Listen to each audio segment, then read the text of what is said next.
I can't eat such a cheap pizza. Order again from a high-end restaurant. Ethan's wife Caddy exclaimed, sweeping her long hair back and looking at the pizza as if it were something dirty. This happened when Ethan, the eldest son, came home for his first long vacation after getting married. Even if it's cheap pizza, it's from a proper shop.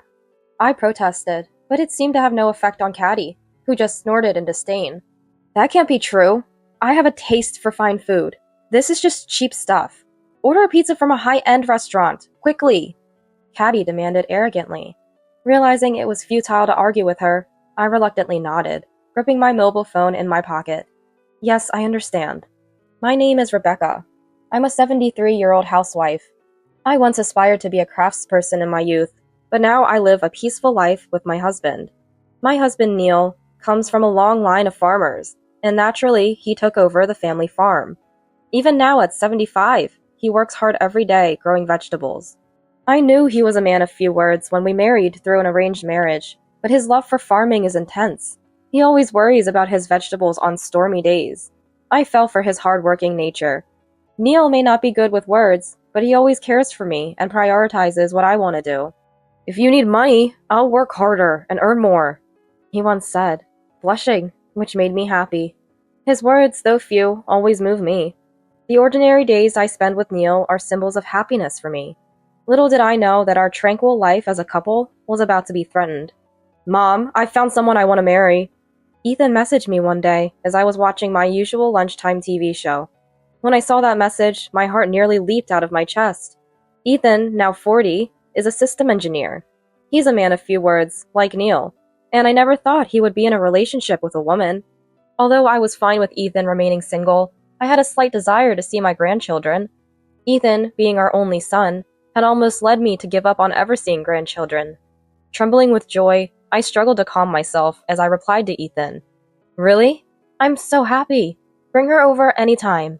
A reply came immediately to my emotional message, and arrangements proceeded smoothly. We were set to meet Ethan's girlfriend the Sunday after next. Then I'll bring her over the weekend after next. Thank you. Yes, I'm looking forward to it. When I told Neil, who had just returned from work, about Ethan's marriage, even the usually reticent Neil, I wonder what she's like. And he too had a smile on his face, seemingly uplifted. Both of us had fantasized about Ethan bringing home a wonderful wife someday. Now that the fantasy was becoming a reality, I couldn't contain my excitement. Then, the promised Sunday arrived. Unfortunately, it was a day of heavy rain and strong winds. So, Neil went out to work, saying he needed to check on the fields. I was disappointed to miss our family meeting day, but I knew Neil valued his work, so I didn't stop him. Alone, I prepared tea and snacks, waiting for Ethan and his girlfriend to arrive. Mom, I'm home! After a while, I heard Ethan's voice at the entrance, followed by the sound of an umbrella being folded. Welcome back! The rain was terrible, wasn't it? Yeah, we're soaked. This is Caddy, the woman I'm planning to marry. Welcome, I'm Rebecca, Ethan's mom. Nice to meet you. Hi, this rain is the worst. It's ruined my brand new outfit. Caddy, Ethan's future wife, brushed off the raindrops from her clothes with an annoyed gesture. Her outfit was a trendy, short top with shoulder cutouts, showing some skin. The bottoms were slim pants, but in a strikingly bright green color, unsuitable for a family meeting. At first glance, Caddy was a beauty with a model's figure. I never imagined Ethan would end up with someone like her. I was astonished, but more than that, I was concerned about Caddy's attitude. Not only her appearance, but her failure to even say a polite greeting left me at a loss for words. Having had little interaction with such flashy types in my youth, I struggled to find the right distance to keep with her. Feeling suddenly tense and unnaturally stiff, "Please come this way," I managed to say. "Isn't Dad here today?" After the three of us sat down, Ethan, noticing my discomfort, tilted his head in an exaggerated manner. "Yes, he went to check on the fields because of the weather." "I see. Can't be helped, I guess." Ethan seemed convinced. "Huh?" The caddy next to him raised her voice critically. "Coming all this way in this weather and he doesn't even show his face? What kind of father-in-law is that? I'm feeling a bit uneasy about the future." Caddy, playing with the ends of her hair, expressed her dissatisfaction. Ethan, looking uneasy, said, "Dad's a farmer. It can't be helped. Bad weather affects the earnings." He tried to calm Caddy. "I'm sorry about that. By the way, Caddy, you're quite young. aren't you? How old are you? I decided to change the subject and ask Caddy a few questions. I'm 32. Honestly, there's quite a generation gap between Ethan and me. Is that so? But you get along well, right? At this question, Caddy looked away, and Ethan awkwardly looked down. Something about Ethan's behavior was odd, and I was doubtful whether Caddy truly liked Ethan. We get along. Just the other day, we went to see a movie together. Yeah, that war movie was so boring. I fell asleep in the middle. The family meeting was enveloped in an uneasy atmosphere. While Caddy was in the restroom, I asked Ethan, Ethan, does Caddy truly love you? Of course she does, but she's a bit spoiled, being the youngest at home and always getting her way. I see, but don't you think her attitude is a bit too much? What can I say? She's always like this. Ethan, seeming timid, appeared quite smitten with Caddy's beauty and didn't find her attitude particularly bad. I wasn't convinced, but if Ethan was okay with it, I decided not to interfere further. Above all, I was eager to see my grandchildren. I didn't want to dampen their decision and spoil their future. With Caddy's attitude unchanged, the family meeting ended, and they left. Neil returned just as they were leaving. How was it? He asked. Well, let's just say she's a bit lacking in common sense. Hearing my opinion, Neil seemed to ponder for a moment and then went to his room. I sighed and started preparing dinner. A month after the worst family meeting, Ethan and his wife registered their marriage and became officially married. Ethan sent a photo of them submitting their marriage registration. As usual, Caddy was dressed flamboyantly. Her short dress fully exposed her thighs. While she indeed had a great figure, I couldn't help but wish, unconsciously, that she, being 32, would dress a bit more conservatively. Ethan and his wife swiftly built a house in a seaside town. It was an area where wealthy people lived, with beautiful streets. Naturally, the real estate was expensive. But Ethan, having been a single system engineer until he was 40, seemed to have saved a considerable amount of money. Additionally, the wedding ring was a $10,000 piece from a famous brand, which surprised me. I'm sure Caddy insisted on a high-end brand ring. Ethan was never much interested in brands. As I was surprised by their new life start, I was waiting to hear about a pregnancy. Then I got a direct call on my mobile phone from Caddy. Hello, this is Rebecca speaking. Rebecca, I'm shopping right now and there's this dress I really want to buy. What? What do you mean? I was taken aback by her sudden call and request. So, can you come right now? You're not working and must be free, right? I finally understood what Caddy was implying. She wanted me to come over and buy the dress she desired. Her unreasonable request left me sighing. Maybe you should ask Ethan about that. No, Ethan is at work now, right? He can't come.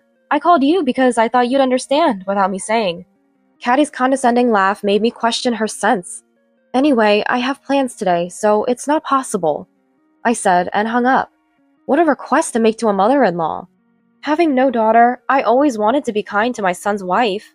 However, I can't allow her to be presumptuous. I only want to accommodate reasonable requests. Caddy was far from the daughter-in-law I had envisioned. This one unreasonable request made that clear. I even thought that I wanted to keep my distance from her as much as possible. After that, Caddy would often call me to ask for favors like, "Can you pick me up?" Or, "I can't pay at the hospital, can you pay for me?" Her requests were often impudent, and usually involved money. "I don't have any cash on hand," being a common reason for her calls. I didn't comply every time, but ignoring all of Caddy's requests would complicate our relationship. So I reluctantly fulfilled about 1 in 3 of her demands. Eventually, I couldn't bear it any longer and confronted Ethan about Caddy's behavior. It can't be helped. Caddy's family is wealthy, so she's used to getting her way, Ethan said, sighing. Indeed, I had sensed wealth from the aura of Caddy's parents when I met them.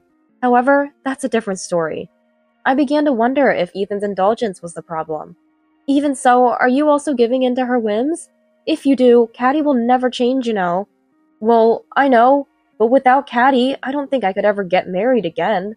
Essentially, Ethan, mesmerized by Caddy's beauty, had married her, but he was exasperated by her unrestrained behavior. I must say, 40-year-old Ethan marrying such a woman was indeed miraculous. Ethan is aware of this and wants to keep the marriage going at any cost. So please overlook her whims a bit. I'll try to talk to her gradually, Ethan requested. Like Neil, Ethan is a man of few words and, like me, has a gentle nature. He probably finds it hard to stand up to Caddy's tyranny. I know Ethan's temperament best. That's why it was frustrating to hear this. After hearing Ethan's feelings, I continued my usual life, trying not to burden Neil, who was always working, with worries about Caddy.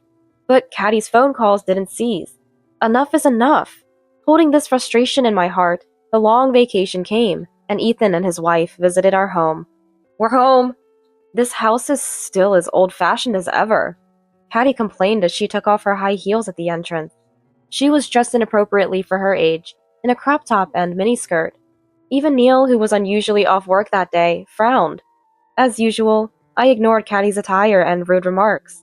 Please, come in, I said, inviting them into the house. Caddy had probably come along with Ethan for the vacation reluctantly and didn't really want to be here. Her reluctance was transparent, making me feel uncomfortable. I had ordered pizza, thinking of a meal with Ethan and his wife, who were visiting after a long time. Does Neil always work? Yes. Was it okay for him to not work today? Today was fine. Caddy asked as if she wished Neil were not at home, making my husband's eyebrows twitch. I laid out the pizza on the dining table, trying to ease the awkward atmosphere between them. Come on, let's eat. You must be hungry. While Ethan exclaimed, Looks delicious.